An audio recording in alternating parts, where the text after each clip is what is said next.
हाल ही में शहर उदयपुर में G20 मीटिंग हो रही है जिसमें कई सारे देशों के मेंबर्स आए हैं। लेकिन आज आपको जानना बेहद जरूरी है कि G20 समूह है क्या, ये मीटिंग आखिर क्यों रखी जाती है, इस मीटिंग में कौन कौन शामिल होते हैं, इसके होने से दुनिया के देशों पर क्या असर होता है। तो चलिए जानते हैं कि G20 क्या है। G20 यानी कि ग्रुप ऑफ 20। अगर इसे आसान भाषा में अगर मैं आपको समझाऊं तो जैसे गाँवों में पंच होते हैं जो गाँव की समस्या को निवारण करते हैं और गाँव के विकास के बारे में सोचते हैं और नई योजनाओं को बनाते हैं, ठीक उसी तरह G20 है यानी 20 देशों का समूह जो दुनिया की अर्थव्यवस्था को मजबूत बनाने के लिए काम करता है। इस मीटिंग में 20 देशों के राष्ट्रीय अध्यक्ष बैठक करते हैं। ये मीटिंग हर साल होती है। आपको बता दें कि G20 की बैठक की स्थापना 1999 में हुई थी। इससे पहले 1997 में इसकी पहचान G7 के रूप में हुई थी। तब इस बैठक में सिर्फ 7 देश ही शामिल थे। धीरे धीरे इसमें 20 देशों को शामिल कर दिया गया।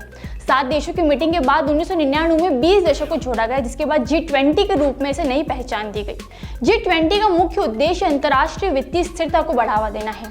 ये 20 देशों के सदस्य मिलकर GDP में 85% की भागीदारी रखते हैं।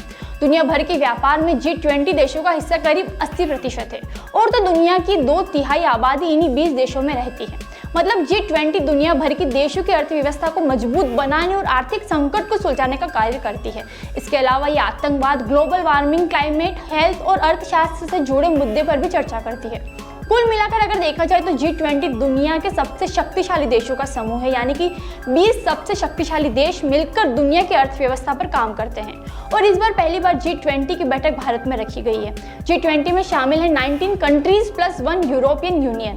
इस बैठक में शामिल होने वाले 19 देश में Argentina, Australia, Brazil, China, India, Indonesia, Mexico, Saudi Arabia, Turkey, south Africa, south Korea, Russia, Canada, France, Germany, Italy, Japan, America, United kingdom आदि शामिल है।